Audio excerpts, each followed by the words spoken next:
Hey everyone, welcome back to This Explainer. Today we are literally dismantling the mind's architecture.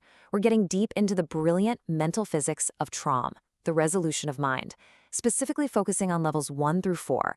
We're going to figure out exactly why we get stuck in these endless mental ruts, and more importantly, how to systematically break out of them by treating the mind like a precise mechanical structure. So let's just dive right in with a pretty profound question about our deepest, most painful mental blocks. Why do some past memories feel like they are happening right now? You know the feeling, right? An old trauma or maybe a totally humiliating moment.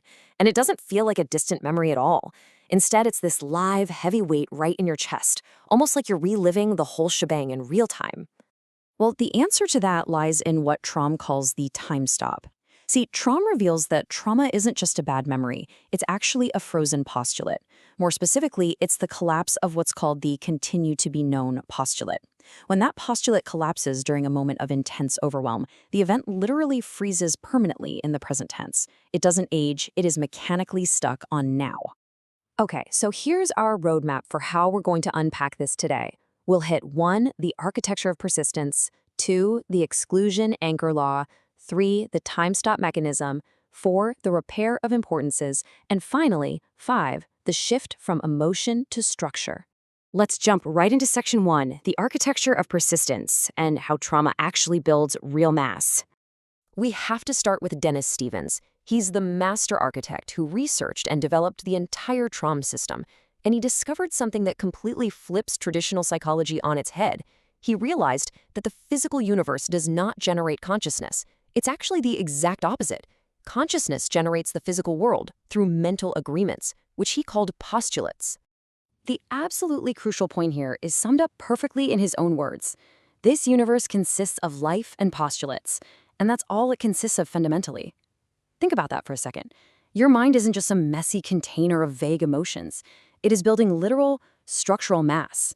That physical heaviness you feel during a panic attack or deep grief, that is actual generated mass, created by conflicting postulates locking together in perfect opposition. It's wild. This whole compression sequence is perfectly charted out in the postulate failure cycle chart, or PFCC. Think of it like a descending spiral.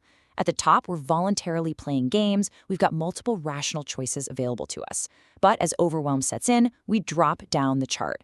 We get trapped in these increasingly restricted double and triple binds, literally feeling stuck between opposing choices. And eventually, we hit the insanity point, the IP state, where 0 rational choices remain and the mind just freezes into a solid mass.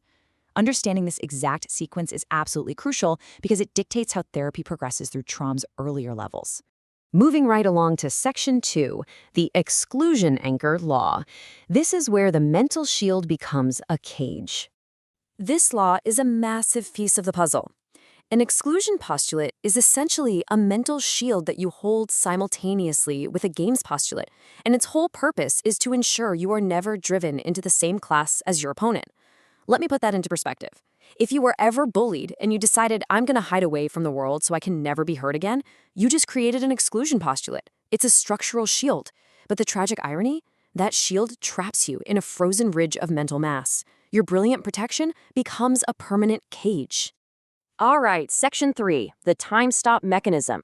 Let's talk about how we go about thawing that frozen clock using level 3. Now, getting this requires a huge paradigm shift. Time is not just some physical dimension that you're floating through. Time itself is a postulate. Literally, it is the specific postulate to continue to be known. So when an overwhelming trauma hits, this continue to be known postulate completely collapses. The event literally stops continuing. It freezes into a timeless mass. And mechanically speaking, that is exactly why the trauma feels like it's happening right now, because it has absolutely no time postulate attached to it to tell it to become the past. So, how do we thaw out this frozen clock? We use the time-breaking procedure. It is essentially a surgical recipe to make that trapped memory age into the past where it belongs.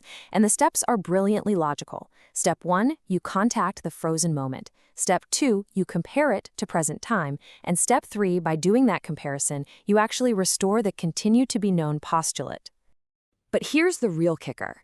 Time breaking requires genuine, simultaneous dual awareness. You aren't just sitting there remembering something. You are actively holding the then and the now in your mind at the exact same time. By maintaining this dual awareness of the past incident and your current safe surroundings, you forcefully restore that time postulate. Suddenly, the frozen mass realizes, wait, it's not present time anymore. It rapidly ages and it dissolves. Okay, section 4, the repair of importances. This is the mind's volume knob, found all the way back in level 1. The repair of importances, or RI for short, is just brilliantly simple but incredibly powerful.